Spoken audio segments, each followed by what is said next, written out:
Good morning, Math 3. I hope you had a great weekend. Happy Monday. We are going to go over the workbook problems that you all just spent some time doing, and we'll make sure that you get the same answers that I did. I am going to work them all out for you, so if you made a mistake, you'll be able to see where you made that mistake. And hopefully I won't make any mistakes. We'll find out.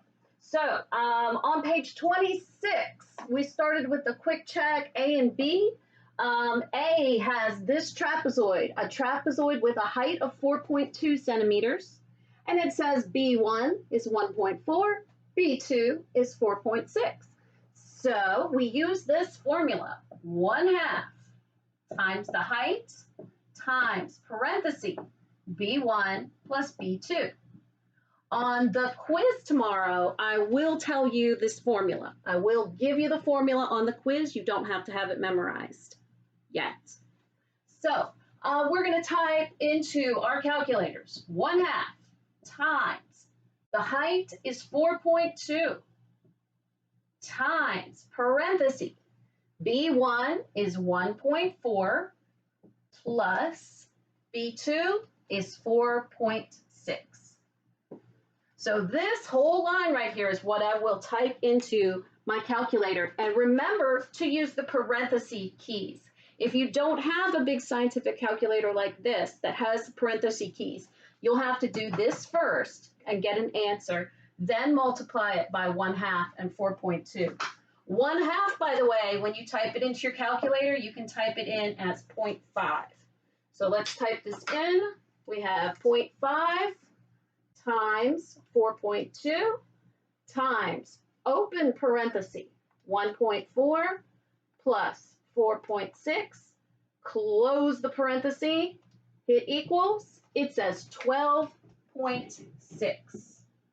12.6. 12.6 what? 12.6 inches, 12.6 miles. There's a big difference between those two things. Everything in the problem was measured in centimeters. So this is centimeters squared. So that is the first problem. The second problem is a little bit easier. It says there's a rectangle. The length is 2/3 yard. This little loopy L means length, by the way. A lot of times your textbook will write a loopy L for length, just so you don't think if they write L like that, that it's the number 1. So they make it the L loopy. L is 2/3 yard. And W is 3. So the area of a rectangle is length times width. So that will be 2/3 times 3. So when you type this into your calculator, when you type in 2/3, I would put parentheses around it just to be sure your calculator doesn't get confused. 2/3 is 2 divided by 3. And I would put parentheses around it just to be sure your calculator gets the right answer. Times 3. So parenthesis, 2 divided by 3, end of parentheses, times 3 is 2. The answer is 2, and that would be yards squared. 2 yards squared. I'm going to pause for a second to get set up for the next workbook page. All right, on the next workbook page is page 28. We are writing with exponents. So I said to start with example, where it says example 1AB. Example 1A says 2 times 2 times 2 times 7 times 7. And you have to write that using exponents. And it already tells you part of the answer. You have to figure out the rest. There are 3 2's. That means 2 to the 3rd power. The big number is the number being multiplied. The little number is how many times it is there. Times 7 is being multiplied 2 times. You have 2 7s. And that is it. That is the answer. They just wanted you to write it using exponents. They don't want you to multiply it out. 1B says 5 times 5 times P times Q times Q. All right, so this will be 5 and 5 is written up there 2 times, times p. P is written on here 1 time. So you could put an exponent of 1, or you could leave it off. A variable with an exponent 1 is just the variable. So you can either write the 1 or leave it off and just write p. It's up to you. Times q, and q is on there 2 times. Q to the 2nd power. So that is quick check 1A and B. I'm sorry, example 1A and B. Now we're going to do the quick check number 1. Quick check number 1 says 6 times 6 times 7, 7, 7, 7, 7, 7. All right, so let's see how many times 6 is up here.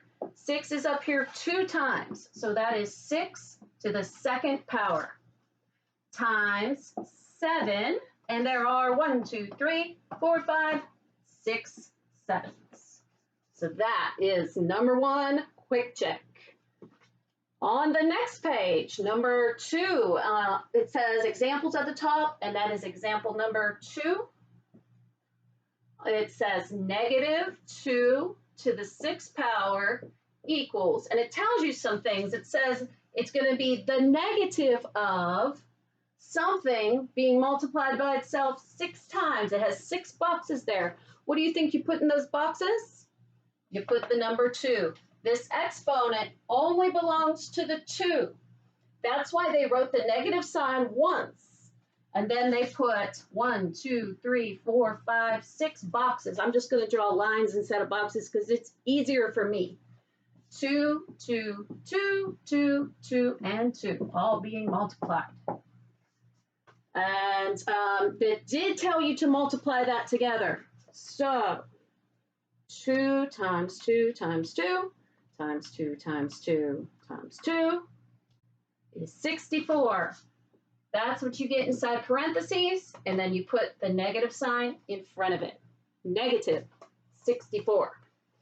The next one looks almost exactly like it. That was 2A.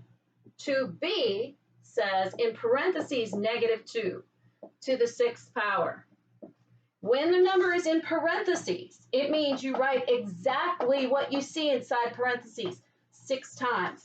So you are going to write negative 2 6 times negative 2 times negative 2 times negative 2 times negative 2 times negative 2. Now we can multiply these all out 2 at a time, but I'm going to tell you a little shortcut. You multiply the 2's together and you're going to get 64 again. You just need to know if it's going to be a positive or a negative. Whenever you have an even number of negative signs, the answer is going to be positive. When you have an odd number of negative signs, the answer will be negative. There's an even number of negative signs, so your answer will be positive 64. You can multiply them out 2 at a time if you don't believe me and do same sign positive, different signs negative, but I'm telling you the truth. Number 3, they give us a formula and we have to figure out the answer to that. And I have never seen this formula before. This formula is new to me, and you're not expected to know this formula. But they're telling you, you can find the radius of an arch. An arch looks like this. You can find the radius of an arch in a doorway with the expression s squared plus h squared over 2h. And then they're telling you that s equals 6 and h equals 4. And they're telling you to find the radius of the doorway.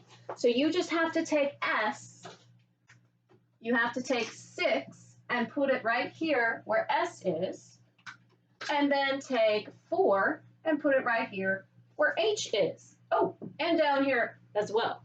So let's set this up. Let me draw a fraction. S squared would be 6 squared. 6 squared plus h squared would be 4 squared. And then on the bottom, it would be 2 times h is 4. So I took 6 and I put it where s is, and I took 4 and I put it where h is. And now we can simplify, we can multiply that out. If you have a calculator, you can type it all in at once as long as you use parentheses. And there are invisible parentheses around this denominator. So you can type it all in. There's invisible parentheses around the numerator too. As long as you use parentheses, you can do that. I think I'll do it in steps. I'm going to do 6 squared, which is 6 times 6. Let's see. 6 times 6 makes 36. And I think that's what they wanted you to do in your workbook, because your workbook has a bunch of boxes. So let's do what the workbook said to do. Plus 4 squared is 4 times 4, which is 16. And on the bottom, 2 times 4 makes 8. Then we can add the numbers on the top. 36 plus 16. Woo, I did that wrong. 36 plus 16 is 52 over 8. And that is going to end up being a mixed number, 52 and 8. Let's see. 8 goes into 52 6 times with a remainder of 4. So that is 6 and 4/8. The big number you get when you divide is the big number. The remainder is your numerator. That's your denominator. And that simplifies even more to 6.5. All right, we've got a couple more problems to do on this page. Woo, let's see. At the bottom, the quick check 2A says in parentheses, -7 to the 3rd power. That means you're going to take exactly what's inside parentheses 3 times. -7 times -7 times -7. 7 times 7 is 49. I don't know what 49 times 7 is. Let my calculator help me. That would be 343.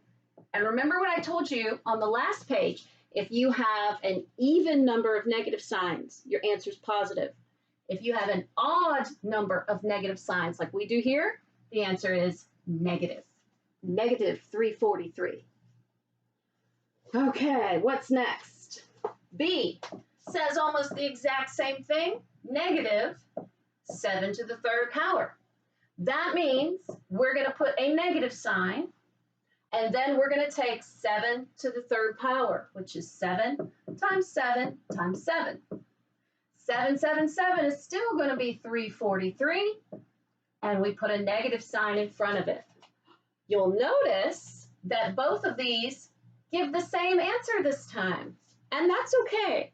If the exponent is odd, you will get the same answer for either of these types of problems. It's when the exponent is even where you get different answers, where this one would be negative and that one would be positive. That's only if the exponent is even. What's next? Looks like an order of operations problem. For C, we have -4 plus 6 times 3 squared. So we have to follow the order of operations. Order of operations says we have to do exponents first. So this will be -4 plus 6 times 3 squared means 3 times 3, which is 9. Now we can multiply. The next thing in order of operations is to multiply. 6 times 9 is 54, I think. And the last step is to add. -4 plus 54 is 50. Let's see, we turn the page to page 30 and 31. We have some scientific notation problems to do, and these should not take us very long. These are pretty quick.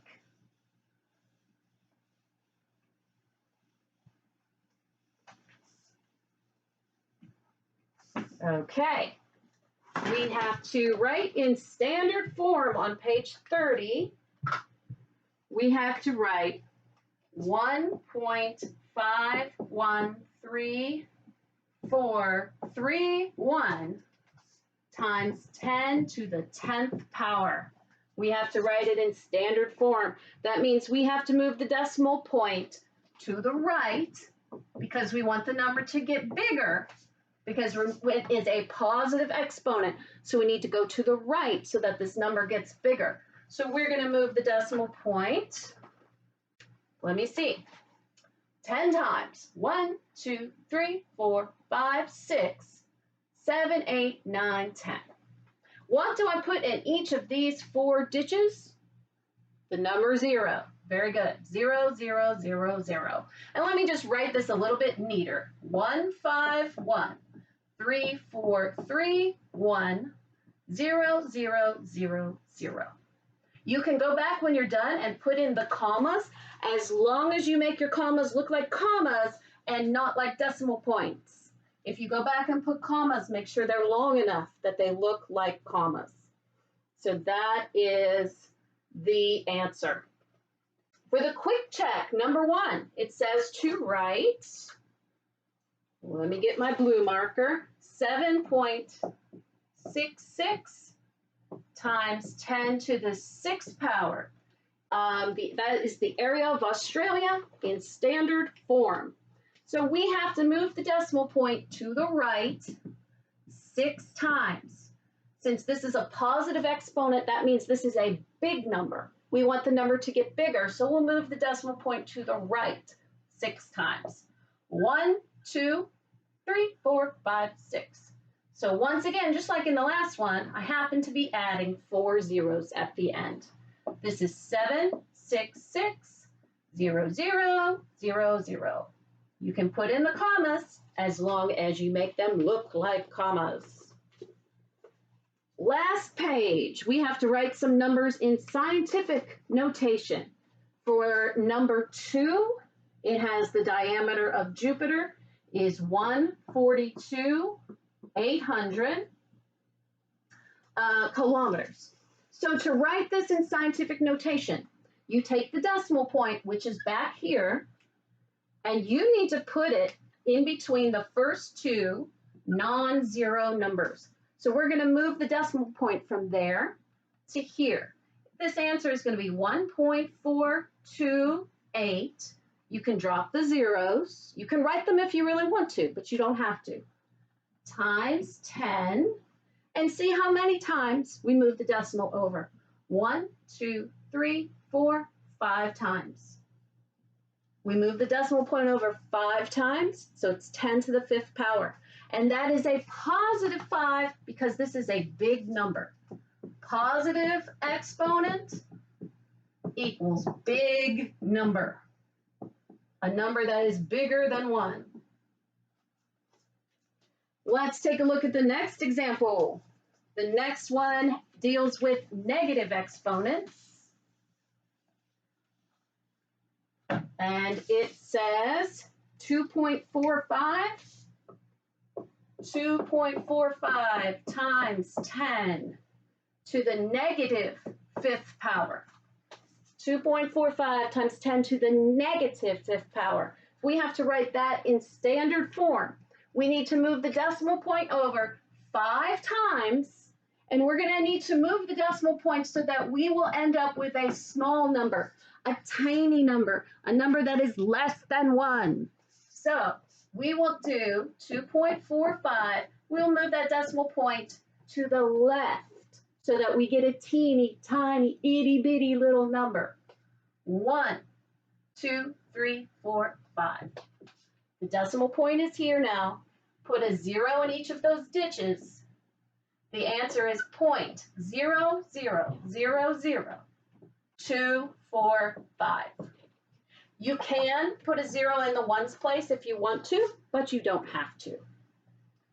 We're on the last 2 problems, thank goodness. The last 2 problems are 3, 4, 7, 6, 0, 0 meters. We need to write that in scientific notation. The decimal point is here. We want to move it to here. So the answer will be 3.476 times 10. And count how many times we need to move the decimal point over. 1, 2, 3, 4, 5, 6 times. It is a positive 6 because we have a big number. Last one. The last one is 2.5 times 10 to the negative 4 inches. That is the diameter of a cell, and we have to write that in standard form as a regular number. So we are going to move the decimal point over 4 times, and we're going to need to go to the left. Since the exponent is negative, that means I have a tiny number, an itty-bitty number, a teeny tiny itty-bitty little number. So we need to move the decimal to the left so that this doesn't become a big number. We want it to be a little number. We're going to move it that way 4 times. 1, 2, 3, 4. We end up putting 3 zeros and then the 2 and the 5. 0.00025. You can have a 0 in the front if you want. Make sure if you draw ditches like I do that you rewrite your answer so that it's nice and neat and only has 1 decimal point and not 2. So I think that is it. That's all our workbook problems. We will have a quiz tomorrow, but don't stress about it. It's not going to be too tough. You will be allowed to use a calculator. We also have homework tonight. Your homework tonight is page 99 in your textbook. Page 99, you are going to do numbers 31 through 38, all of them. Page 99, 31 through 38, all. And I believe, if I'm remembering correctly, that is like a review page. It has a couple review problems of the kind of things we did in our workbook today. Also, one last thing. If you would like to take these workbook pages home to study, you can, but don't take the whole workbook home because you might forget it at home, and we want these to stay at school. So you are allowed to tear the pages out if you want to take them home to study. If you think you're never, ever going to look at these pages ever again, then don't bother tearing them out. There's no need to do that. All right, you guys have a great night, and I will see you tomorrow. Bye-bye.